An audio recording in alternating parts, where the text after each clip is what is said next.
चलिए आज हम बात करते हैं भारत में होने वाली जनगणना के बारे में कि ये जो जनगणना है वो कब होने वाली है और कितने चरणों में ये होने वाली है और किस तरह की ये जनगणना होने वाली है। तो इस पर हम बात करेंगे। तो सबसे पहले खबर को देखें तो सरकार का कहना है कि जनगणना अप्रैल 2026 से फरवरी 2027 के बीच 2 चरणों में की जाएगी। राज्य गृह मंत्री जो हैं नित्यानंद राय, उन्होंने कहा है कि 2 चरणों में जो जनगणना है वो होगी। जो पहला चरण है उसमें मकान सूचीकरण और आवास जनगणना होगी, वहीं दूसरे चरण में जनसंख्या जनगणना होगी।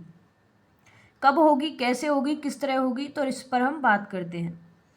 सबसे पहले खबर देखें तो भारत की अगली जनगणना के कार्यक्रम से संबंधित यह जो खबर है वो संबंधित है, जिसे केंद्र सरकार ने हाल ही में लोकसभा में बताया है। यह भारत की 16वीं जनगणना होगी और 2011 के बाद पहली होगी, क्योंकि कोविड जो आया था, कोविड-19 महामारी के कारण जो जनगणना है उसमें विलम्ब हो गया था। ये 2 चरणों में होने वाली है, इस पर हम बात करेंगे। कब और कितने चरणों में होगी ये बताएं। तो भारत की जो जनगणना है वो अप्रैल 2026 और फरवरी 2027 के बीच 2 चरणों में होने वाली है। पहले चरण की बात करें तो पहले चरण में जो कि हाउस लिस्टिंग होगा, इसमें यह चरण जो है इसमें अप्रैल 2026 से सितंबर 2026 के बीच होगा, जिसमें कि घरों और उनकी स्थिति, उपलब्ध संपत्ति और सुविधाओं से संबंधित जो डेटा है वो एकत्र किया जाएगा।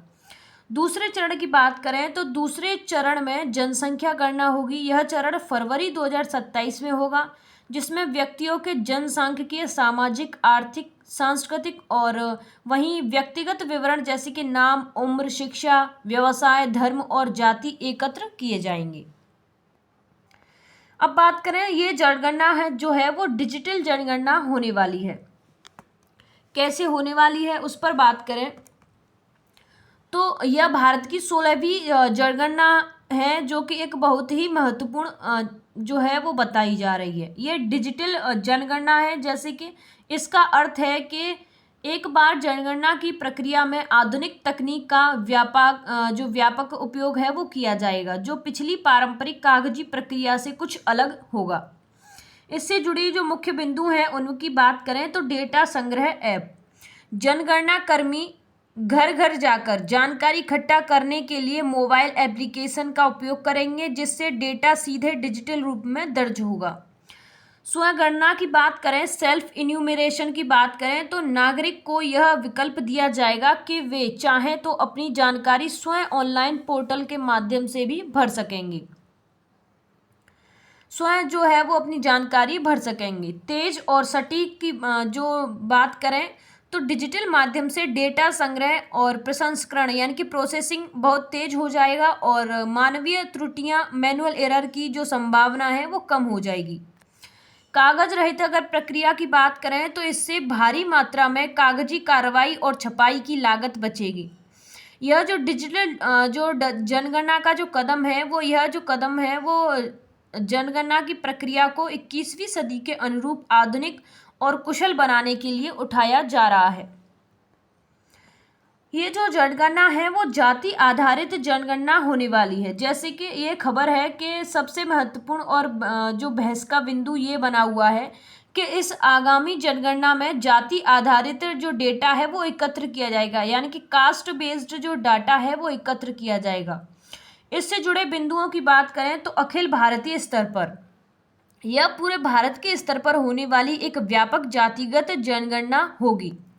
1931 के बाद पहली बार यह एक ऐतिहासिक कदम है, क्योंकि 1931 की जनगणना के बाद पहली बार होगा जब भारत की जनसंख्या में विभिन्न जातियों और उनके सामाजिक आर्थिक स्थिति से संबंधित व्यापक डेटा एकत्र किया जाएगा। 1931 के बाद पहली बार अब जाति आधारित जो जनगणना है वो होने वाली है। डेटा के अगर उद्देश्य की बात करें तो इस डेटा का उपयोग सरकारी योजनाओं को अधिक लक्षित यानी कि टारगेटेड और प्रभावी बनाने के लिए किया जाएगा। सरकार का तर्क है इस पर जो सरकार का तर्क है वो यह है कि यह जो डेटा है वो विभिन्न समुदायों की वास्तविक स्थिति को समझने और उनके कल्याण के लिए नीतियां बनाने में मदद करेगा।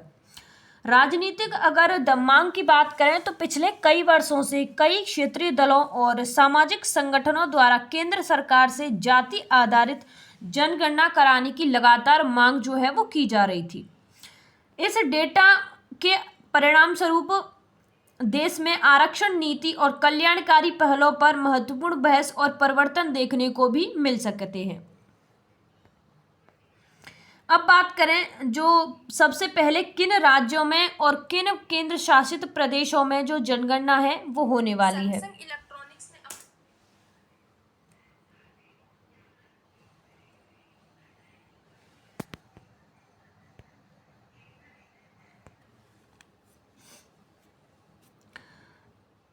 केंद्र शासित प्रदेश और राज्यों में ये जनगणना पहले होगी क्योंकि यहाँ पर कुछ जो प्राकृतिक जो आपदाएं हैं, जो घटनाएं हैं वो होने की संभावना होती रहती है। जैसे कि जम्मू और कश्मीर की बात करें तो जम्मू कश्मीर में बर्फ से ढके जो गैर समकालीन क्षेत्र हैं उनमें जो जनगणना है वो पहले होगी।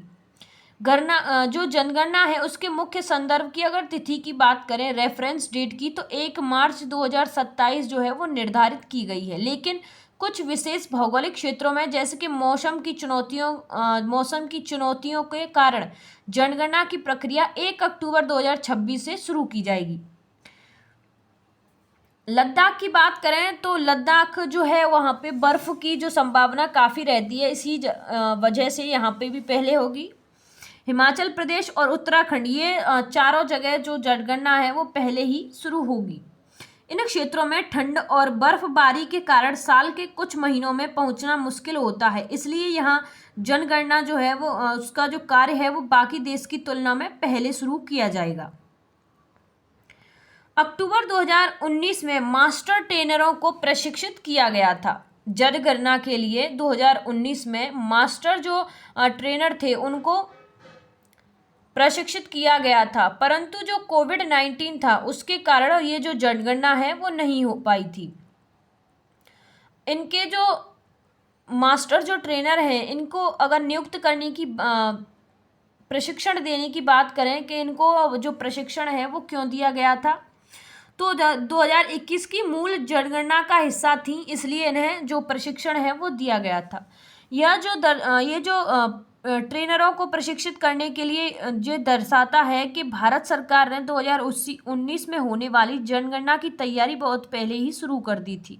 उस समय की योजना के अनुसार अगर इसके उद्देश्य की बात करें तो मास्टर जो ट्रेनर थे उनको प्रशिक्षित करने का उद्देश्य उन्हें जनगणना की बारीकियों, नई डिजिटल प्रणाली जैसे मोबाइल ऐप और डेटा संग्रह की प्रक्रियाओं से अवगत कराना था। आगे की अगर प्रक्रिया की बात करें तो ये मास्टर ट्रेनर फिर जिला और जो राज्य स्तर पर अन्य फील्ड कार्यकर्ताओं और प्रगतों यानी कि इन्यूमरेट्स को प्रशिक्षित करने वाले थे। हालांकि जैसा कि पहले बताया गया है कि कोविड-19 महामारी के कारण 2019 की जनगणना की पूरी प्रक्रिया पटरी से उतर गई, क्योंकि उस समय काफ़ी जो कोविड-19 है वो अधिक मात्रा में फैला था, इसे इसलिए स्थगित करना पड़ा था। लेकिन अब जब नई तारीख 2026-27 जो है वो घोषित की गई है तो जनगणना के लिए प्रशिक्षित प्रक्रिया नए सिरे से नए मास्टर ट्रेनरों, अद्यतन यानी कि अपडेटेड प्रोटोकॉल के साथ फिर शुरू की जाएगी। 2019 में हुआ प्रशिक्षण उस समय की योजना का हिस्सा था। डेटा अगर गोपनीयता की बात करें, इस खबर से जुड़े एक मेन पॉइंट है डेटा के गोपनीयता। जनगणना में डेटा गोपनीयता यानी कि डेटा प्राइवेसी एक महत्वपूर्ण पहलू है और सरकार ने इस संबंध में स्पष्ट आश्वासन भी दिए हैं, जैसे कानूनी सुरक्षा। जनगणना अधिनियम 1948 के तहत यह सुनिश्चित किया जाता है कि जनगणना के दौरान एकत्र की गई व्यक्तिगत जानकारी पूरी तरह से गोपनीय रखी जाए। सांख्यिकीय उपयोग की बात करें तो एकत्र किए गए डेटा का उपयोग केवल सांख्यिकीय उद्देश्य यानी कि स्टैटिस्टिकल जो पर्पस हैं उनके लिए किया जा सकता है। व्यक्तिगत जानकारी साझा नहीं। किसी भी व्यक्ति विशेष की निजी जानकारी जैसे नाम, पता या जाति का विवरण किसी भी अन्य सरकारी विभागों या निजी संस्था के साथ साझा नहीं किया जा सकता। यहाँ तक कि अदालतों में भी इसे सबूत के तौर पर पेश नहीं किया जा सकता। डिजिटल सुरक्षा की बात करें तो यह एक डिजिटल गणना है, इसलिए डेटा को सुरक्षित रखने के लिए मजबूत इंक्रिप्शन और साइबर सुरक्षा जो उपाय हैं इनके लिए किया गया है और सरकार का दावा है कि प्रत्येक नागरिक की व्यक्तिगत जो जानकारी है उसकी गोपनीयता कानून द्वारा पूरी तरह से सुरक्षित है। अब हम बात करें नीति निर्धारण में महत्व के बारे में। तो जनगणना के डेटा को नीति निर्धारण यानी कि पॉलिसी मेकिंग और योजना बनाने में अत्यधिक महत्व है। सरकार ने स्पष्ट किया है कि यह डेटा भविष्य की दिशा तय करने में महत्वपूर्ण भूमिका निभाएगा। इससे जुड़े महत्वपूर्ण अगर बिंदु हैं उनकी बात करें तो कल्याणकारी योजनाएं, जाति आधारित और समाज आर्थिक डेटा सरकार को यह समझने में मदद करेगा कि कौन से समुदाय शिक्षा, स्वास्थ्य और आय के मामले में पिछड़े हुए हैं। इससे लक्ष्य यानी कि टारगेटेड कल्याणकारी योजनाएं बनाने में मदद मिलेगी। बजट आवंटन की बात करें तो सटीक जनसंख्या डेटा और आवश्यकताओं के आधार पर केंद्र और राज्य सरकारें विभिन्न क्षेत्रों और योजनाओं के लिए प्रभावी ढंग से बजट आवंटित कर सकेंगी। संसाधनों के अगर वितरण की बात करें तो यह डेटा निर्धारित करता है कि स्कूल, अस्पताल, सड़कें और पेयजल जैसी बुनियादी सुविधाएं कहां और कितनी मात्रा में आवश्यक हैं। अगर परिसीमन की बात करें तो यानी कि डेलिमिशन की, जनगणना के आंकड़ों का उपयोग लोकसभा और राज्य विधानसभा क्षेत्रों की सीमाओं को फिर से निर्धारित करने के लिए किया जाता है ताकि जनसंख्या के अनुपात में उचित प्रतिनिधित्व सुनिश्चित हो सके। अनुसंधान और विश्लेषण की बात करें तो यह डेटा शिक्षाविदों, अर्थशास्त्रियों और शोधकर्ताओं के लिए एक महत्वपूर्ण स्रोत है ताकि वे समाज, आर्थिक और जनसांख्यिकीय परिवर्तनों का विश्लेषण कर सकें। अगर नीति निर्धारण के जो महत्व है उनको सरल शब्दों में समझाएं तो जनगणना सरकार के लिए देश की स्वास्थ्य रिपोर्ट की तरह काम करती है, जिसके आधार पर भविष्य के सभी बड़े फैसले लिए जाते हैं। अब हम बात करें जाति आधारित ही क्यों, यानी कि ये जो जनगणना है वो जाति आधारित ही क्यों की जा रही है। जाति आधारित जनगणना यानी कि कास्ट बेस्ड जो सेंसस है होने के पीछे कई प्रमुख कारण हैं और उद्देश्य भी हैं, जिन्हें सरकार और विभिन्न सामाजिक संगठनों द्वारा महत्वपूर्ण बताया गया है। जैसे सटीक डेटा की कमी।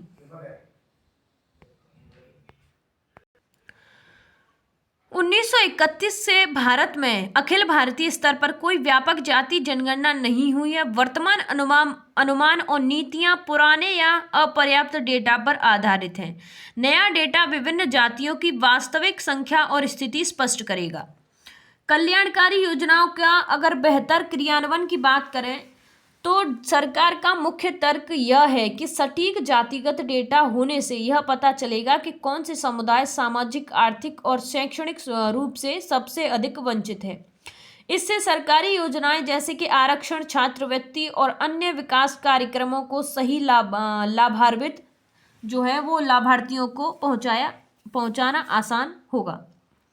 सामाजिक न्याय सुनिश्चित करने की बात करें तो इस डेटा से विभिन्न समुदायों की वास्तविक स्थिति सामने आएगी, जिससे सामाजिक न्याय की नीतियों को आकार देने में मदद मिलेगी और यह सुनिश्चित होगा कि कोई भी वर्ग छूट न जाए।